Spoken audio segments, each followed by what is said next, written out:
travel isn't just about destinations, it's about the people you meet, the cultures you immerse yourself in, the stories you carry home.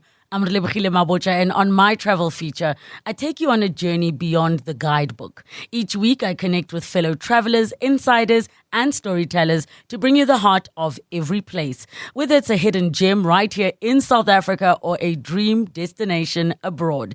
Join me as we travel through conversations, memories, and inspiration. Listen wherever you get your podcasts. Let's walk the talk. 702. All right, it is the Thursday dialogue. As I said, I'm joined by three guests. Nkosiphendule Ntantala, who's the Deputy President of the National Professional Teachers Association of SA, that's NAPTOSA. We've got Nomusa Cembi, who's SADTU's media officer. We also have Werner Human, who's the head of operations at Solidarity. The conversation that we are having this hour is about the BELA regulations. Teachers' unions have questioned the legal standing of the newly issued guidelines for the implementation of the 2024 amendments of the South African Schools Act, while the public's been anticipating the formal regulations that will govern the implementation of the Basic Education Laws Amendment Act. The minister instead released a set of guidelines last week without gazetting them, as would typically be required of the official regulations. Thank you to all of you who are joining me now. Let me start with NAPTOSA. Nkosiphendule, thank you again for joining us. Why is it that the union is unhappy? What is found wanting in the way the minister has made the regulations public? Thank you very much, Tshidi, and good morning to you and the fellow colleagues on the platform. And good morning to your listenership as well. Firstly, NAPTOSA is concerned that the issuing out of the guidelines is somewhat premature. Secondly, that this has occurred without meaningful and inclusive consultation of the critical stakeholders, and particularly the labor unions. It is further acknowledged in the communication that was issued out by the minister that the consultation on the draft guidelines was somehow on a very short period, and in the communication provision is then made to say unions may then make further inputs in relation to the released guidelines. So what in essence that means is that whilst you are releasing the guidelines to say this is a proposed approach to implementation, you are also saying whilst you are driving the car, you will be fixing some of the things that have not been finalized, which is actually a concern. And that, in terms of the National Education Policy Act, the issue of consultation is a legislative matter, and therefore it must be meaningfully undertaken. And so, in our view, that kind of consultation which has not been meaningful undermines the democratic principles that underpin education policy making in South Africa, and it raises questions of therefore legitimacy and inclusiveness of the process. I want to bring in Nomusa Cembi now, who's SADTU's media officer. Nomusa, good morning to you, and thank you for joining us. I mean, there is a provision there for unions to make some sort of input. Yes, they've got proposal draft regulations, but there's an opportunity to still make input, and that's not good enough.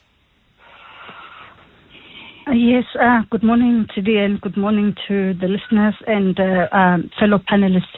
Yes, there is a provision, but we felt it's not good enough. And we as such, we totally reject these guidelines, because we feel that the minister has no authority to issue these guidelines. What we're expecting from the minister as a union was the minister has the authority to come up with regulations that should be there so that the BELA Act could be implemented in full. This thing of these guidelines, it started earlier in the year in January. The minister did requested comment on the purported draft guidelines way back in January.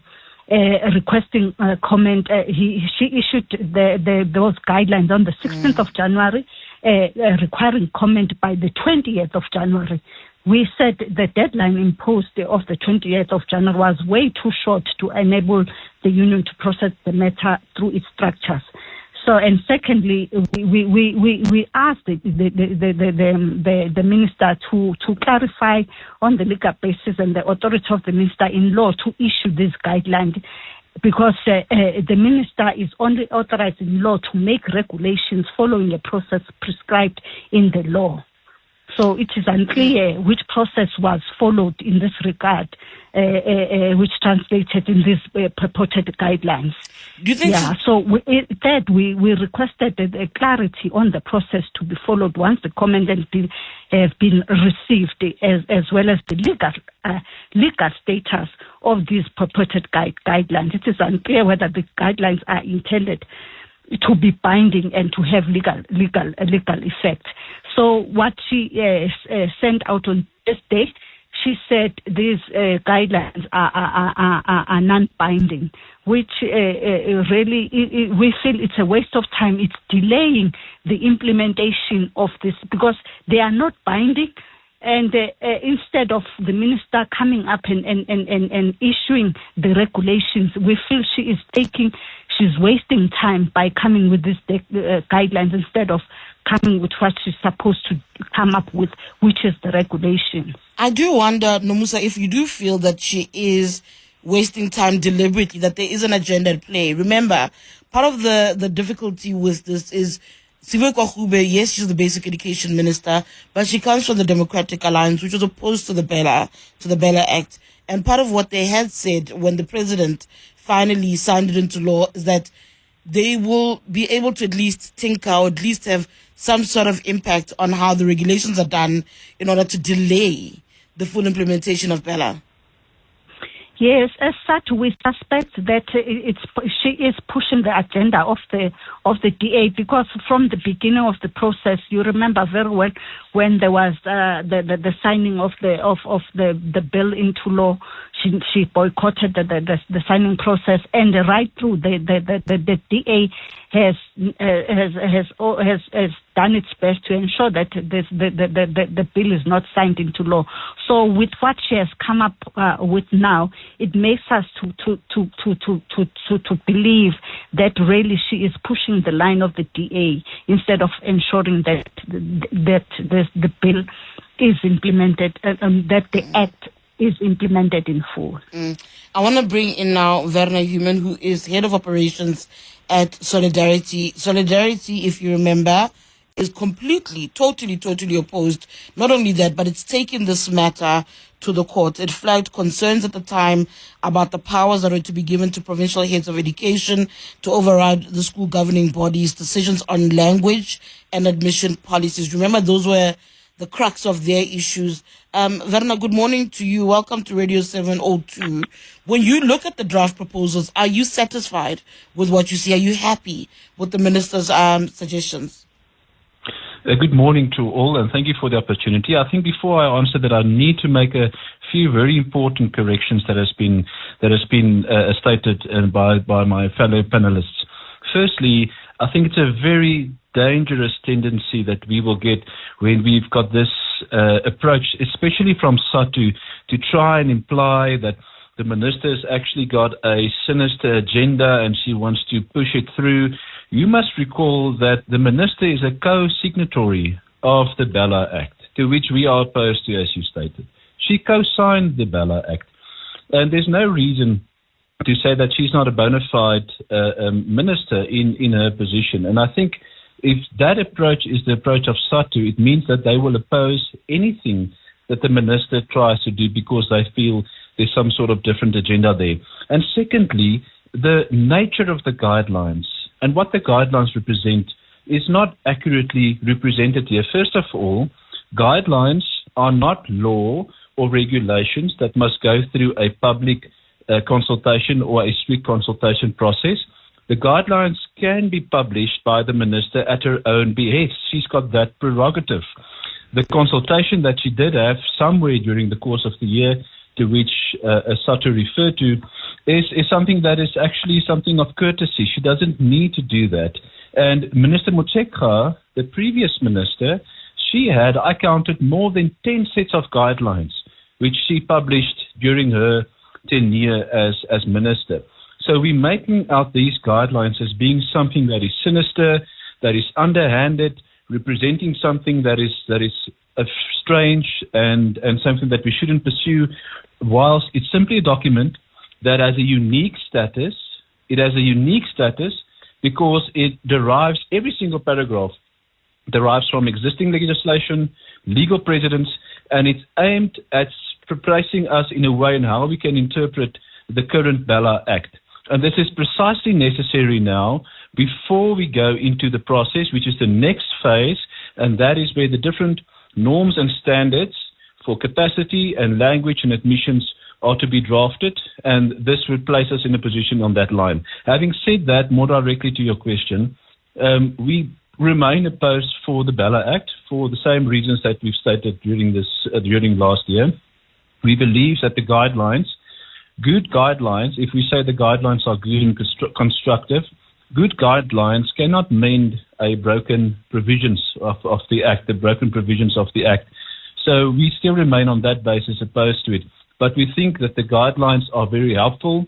It brings into view a greater and more better balanced exposition of the powers between the SGB and the department. It's much more neutral guidelines, and that's actually what has been necessary given the climate of BELA this past few years. So in that sense, it is guidelines that we are willing to work with the understanding that we are still saying that we are opposed to the BELA Act itself. All right, I'm going to take a quick break, and then when we come back, I'll give SADTU specifically an opportunity to respond to some of the comments that Werner made at the beginning there. 702. Let's walk the talk on 92.7 and 106 FM. 11:23. It is the dialogue. We're speaking about Education Minister Siwe Kwahube's BELA Act guidelines. They were published. They've caused lots of friction, and unions are not necessarily happy with them. Unions believe that the guidelines, in essence, could possibly be unlawful.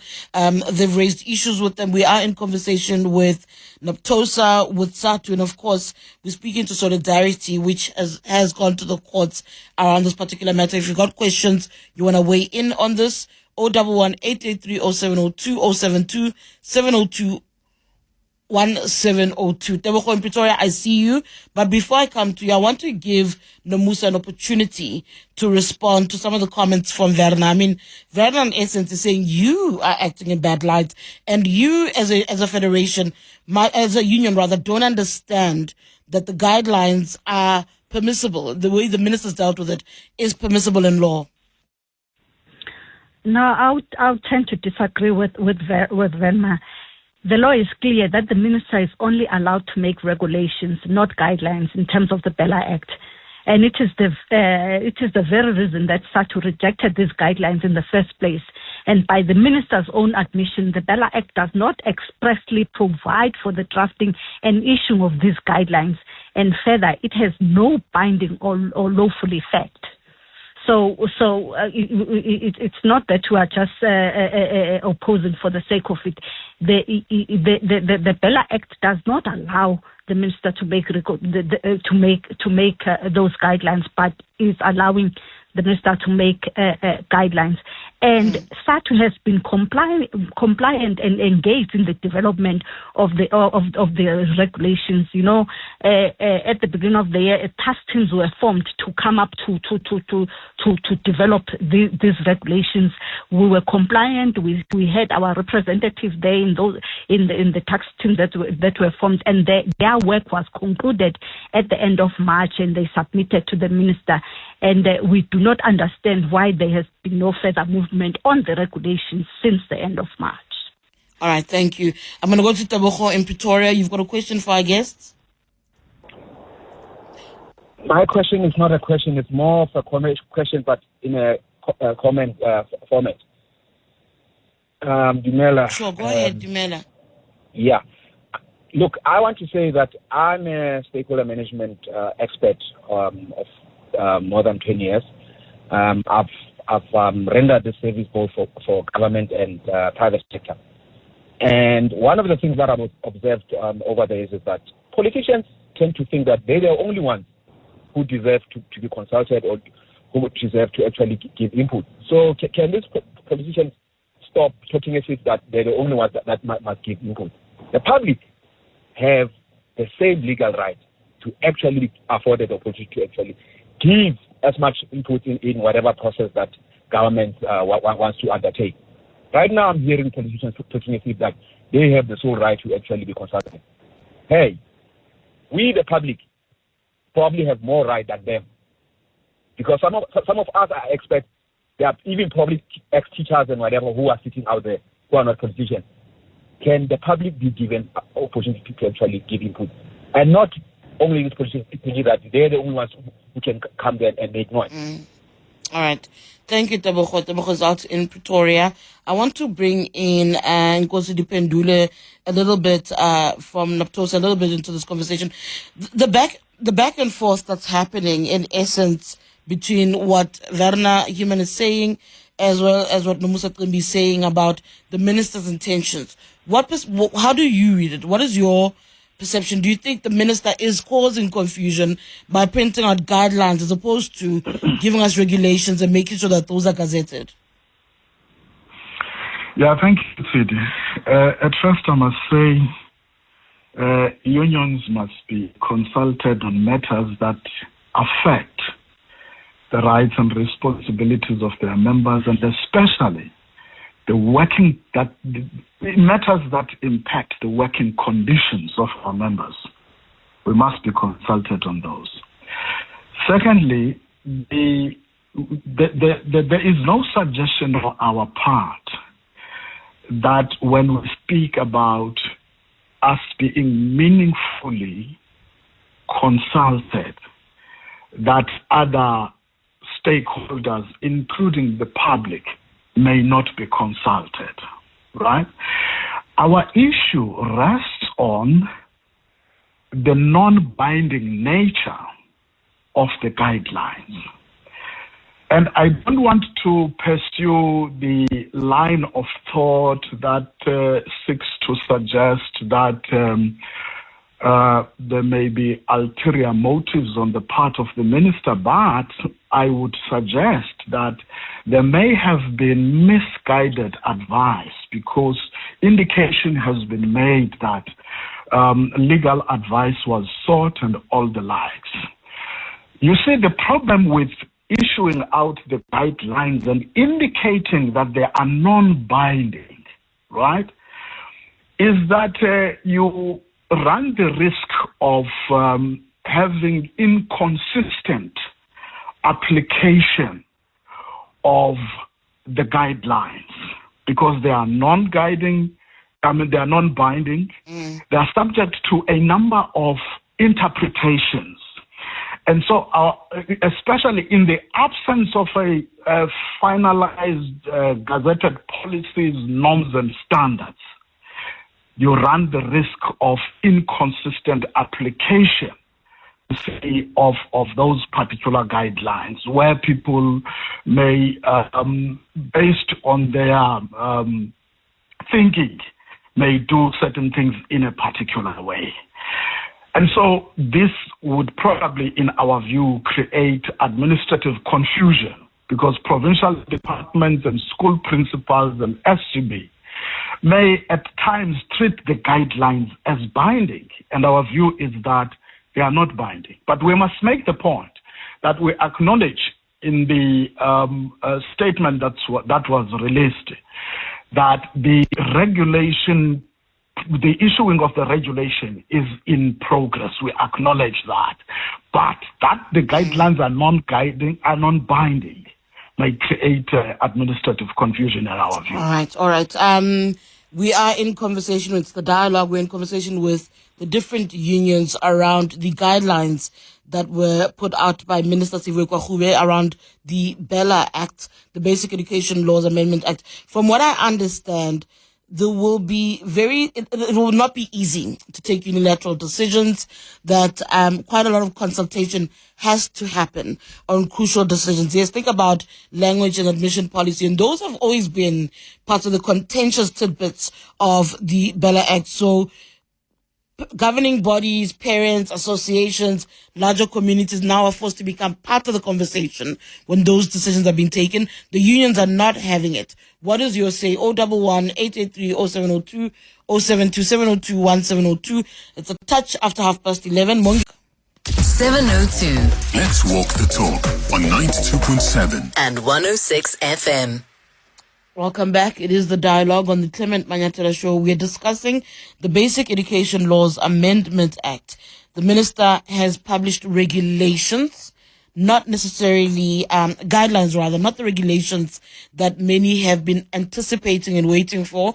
The unions are not happy about this, saying that she needs to actually publish the actual guidelines and make sure that they're gazetted, and so that we can be held to some norms and standards. I'm joined on the line by Nkosiphendule Ntantala, the Deputy President of NAPTOSA. I've got Werner Human from Solidarity, as well as Nomusa Cembi from SADTU. A little bit later on, we'll also hear from Hendrick Makaneta, who's an education activist, who will help us understand what are the actual expectations as well. I want to go back to Nomusa. Part of what I understand is SADTU has asked its members to ignore the guidelines, that those who are serving on governing bodies must ignore the guidelines. The question for me there is that the right move to make? Is that acting in good faith, says Nomusa, when you tell your members to ignore guidelines that are meant to help better experiences and how work is done at basic education level?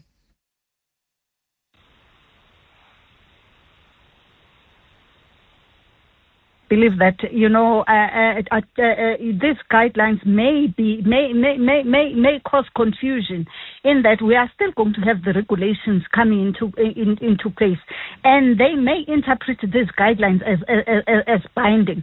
So we must wait for something that is final, so that there'll be lesser confusion, there'll be less work administratively. Let the minister speed up the process of setting up the regulations. So we do not want a situation where there'll be many things talking to one thing, and at the end of the day, we believe that will cause confusion. Werner, these are temporary. These are guidelines. It's not what's going to be set in stone. That might change. Are you not concerned that you're looking at what is a temporary measure now, and it might actually go completely the other way around? We do know that sections 4 and 5 are the contentious issues Solidarity's raised. Yes, so the guidelines are a culmination of very different aspects of the larger educational legal framework. And we would say that the confusion that my colleagues referred to earlier, we say that there would be confusion without these guidelines. So these guidelines provide more clarity, and it's not only on admissions and language, it also is in relation to grade R. We must remember that grade R is something that is newly impressed within the school's education framework, and it has become compulsory, but not all schools are ready to make that grade R offering, and the guidelines assist with that as well, with the code of conduct of learners. So it actually takes away the confusion that they refer to. The guidelines also have a specific purpose, to say that we've got the Act, and these are the provisions that flow from the Act, and this is how we may interpret and understand them. But that will feed into the norms and standards for capacity and the other documents that we've foresee that will be coming in end of June. We recall it will be in a week or two's time.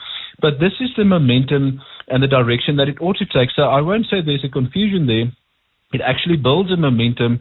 It builds something that builds up to the norms and standards publication. And just to the first caller's comment that the first caller has made, the norms and standards are legal documents. There are recognized legal documents in the National Education Policy Act and the Schools Act, and that is subject to public consultation, and the public would form part of that. So we think that the guidelines would feed into this the process that will follow, and it will be a complete process. So we see no confusion there, and we see that the guidelines provide a strong position to see where we are and how things are working, and it will assist a great deal when the more official process and the next phase will occur. So we see this not as something that would cause confusion. All right, thank you. And then just in brief, Nkosiphendule, do you share the sentiments of SADTU? Are you also asking your members to ignore the guidelines in the interim? Thank you, Tshidi. Our approach is to say we need to make an approach to the minister and request that the minister must suspend the implementation of the guidelines until the draft regulations and policies have been finalized through an inclusive stakeholder and public consultation. All right, thank you so much. I'm going to let my unions go, and then, of course, we'll get now a perspective from an education activist to understand who's in the wrong here and whether or not the minister is correct in the decisions that she's made. Thank you so much to Nkosiphendule Ntantala from NAPTOSA, Werner Human from Solidarity, and Nomusa Cembi from SADTU. I'm going to take a quick break. When we come back, we'll hear from Hendrick Makaneta, an education activist. 702 Let's walk the talk on 92.7 and 106 FM. 11:45, the Clement Manyathela Show. Tshidi Madia standing in for Clement. We're discussing the BELA Act and the minister publishing guidelines guidelines around the BELA Act. And I think from her perspective, these are aimed at clarifying and helping with interpretation and the rolling out of the BELA Act before the regulations are actually gazetted. But as you heard earlier on, some of the unions are completely not happy. They believe that there's another agenda, that it causes confusion, that it doesn't help. I'm joined now on the line by Hendrick Makaneta, who's an education activist. Good morning. Thank you for joining us. So there is this back and forth about whether or not the minister's actions hinder or help the process. But I think at the heart of it is the legality aspect of it all. Let's speak about the guidelines, her intentions. Is my reading correct that she's trying to help clear the confusion before they're regulated? Well, thank you very much indeed, Tshidi. Tshidi, I think that,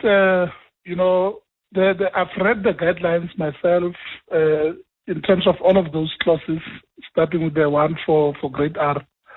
And I saw that, they seem to be complying with what the Constitution of the Republic wants, but also with the recently amended South African Schools Act, also known as the BELA Act. Now, what we need as activists in the terrain is clarity on the status and the enforceability of these guidelines. I'm raising this because whilst we recognize the intention behind these guidelines, which may be to strengthen governance, but also to improve the standards within the sector, the public discourse, of course, raises very significant uncertainty regarding the legal status of the guidelines, because obviously SADTU was the first to express its opposition to say that they are not binding. But the minister, if you look at the guidelines themselves, I think the first page also clearly indicates that yes, the guidelines are not binding. Now, this situation creates a lot of confusion because educators and school governing bodies may not really know whether they should apply them or just to ignore them.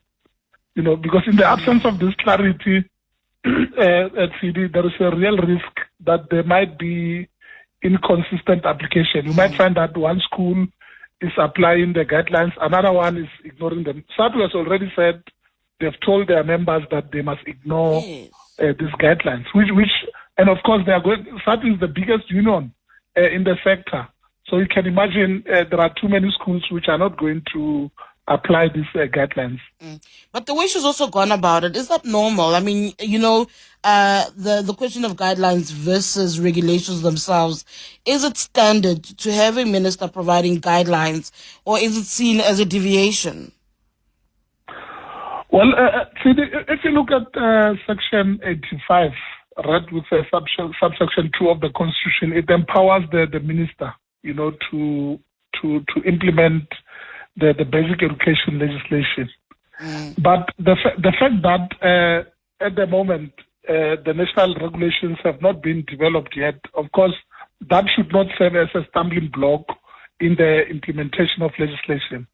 However, it should be noted that in the absence of these regulations, the guidelines, if they are there, she does have the prerogative to come up to guide the department. But the problem is the fact that she has already admitted herself in that policy document after getting legal advice from the chief legal advisor or whatever they call him.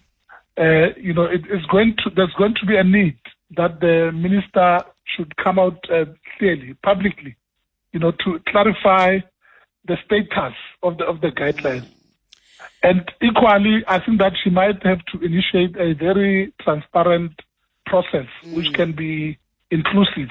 Consultation process is very important because unions are a very key stakeholder in the department, and so they too need to be consulted. Because it might be, in my view, that's my view. It might be that maybe this is just a draft, for the next regulations. Maybe the minister is saying, here are the guidelines, but these guidelines could be a draft in a way for regulations that are still coming.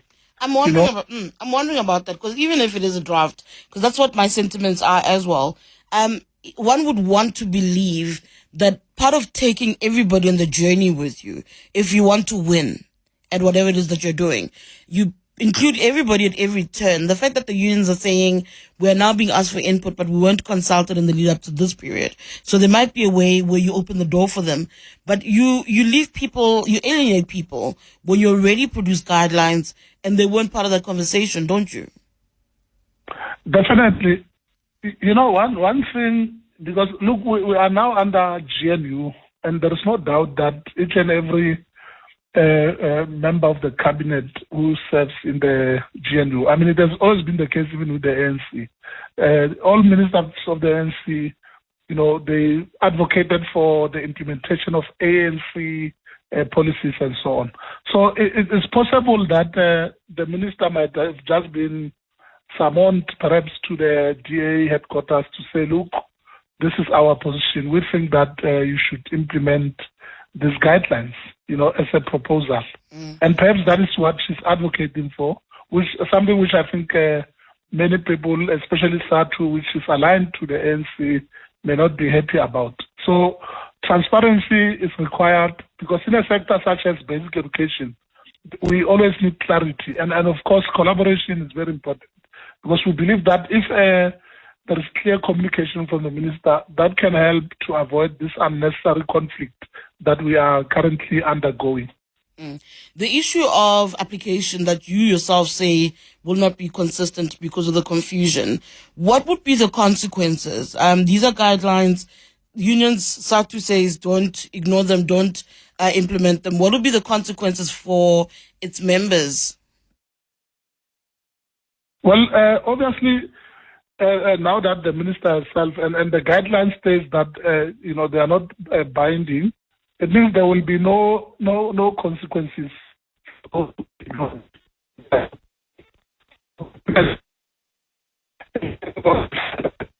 right, I think there's a bit of an issue with your line.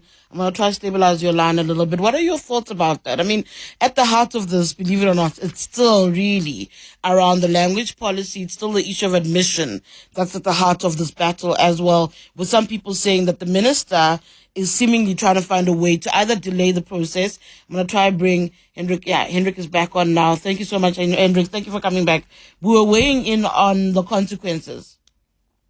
Yes, Tshidi, there will be no consequences for those who ignore the guidelines, because the minister herself has acknowledged that they have no binding effect. So meaning that if something is not binding, then you can just ignore it. You can read it and not apply it.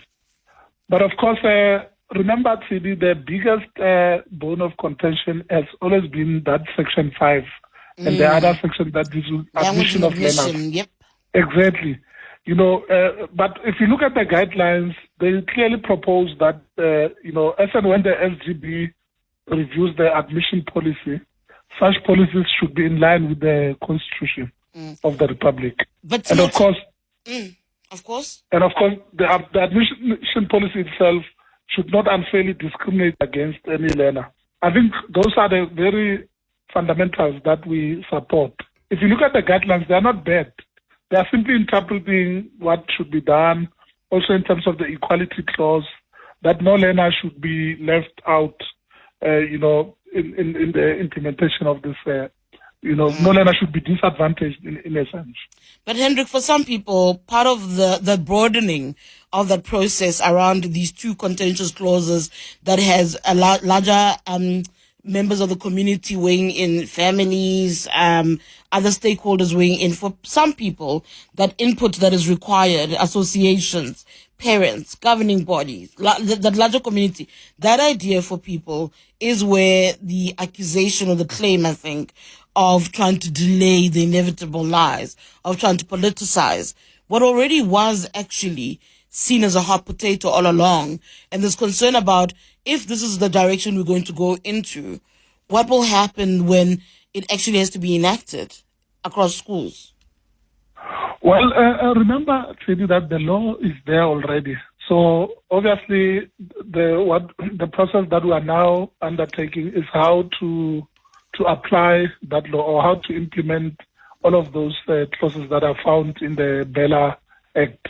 And I have no doubt that since the HODs will be empowered, obviously they will be able to know what is expected of them. I'm talking about the HODs from the different provinces, all the 9 provinces, the HODs of the provincial departments of education. And of course, what I've seen the guidelines seeking to do is just to reconcile the powers between the SGBs and the HODs. Remember that the Act itself empowers the HOD to have a final say on these admission policies.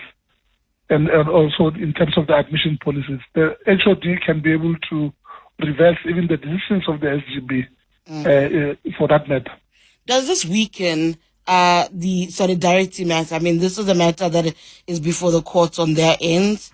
What does it mean for that particular attempt? Does she answer the questions and the gaps that they had raised? Well, I think the guidelines seek to answer that in a sense that they want to reverse this process in a way, in my view, to give. Remember, in the past, the SGBs have always enjoyed the autonomy of deciding who comes into their schools, particularly Afrikaans medium schools.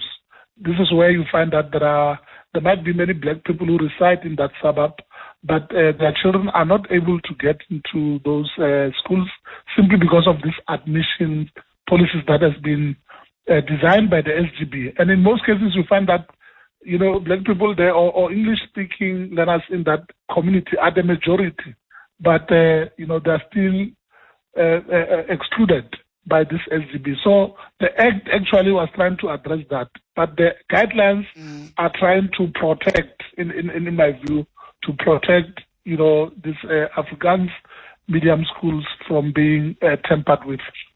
Interesting times. Thank you so much. Hopefully this is seen as a step in the right direction, but we continue to wait. Do we know when the minister is likely to publish the actual regulations, though? Well, last year when the minister spoke, she said that before the end of June, she will have published the regulations. So whether those will be able to come, I don't know whether she'll be able to meet the deadline. On the 19th of June already? Yeah, I don't know. Thank you so much for your time. Yes. That's Hendrick Makaneta, who's an education activist. I don't know if she'll meet the deadline, but we'll see. Thank you.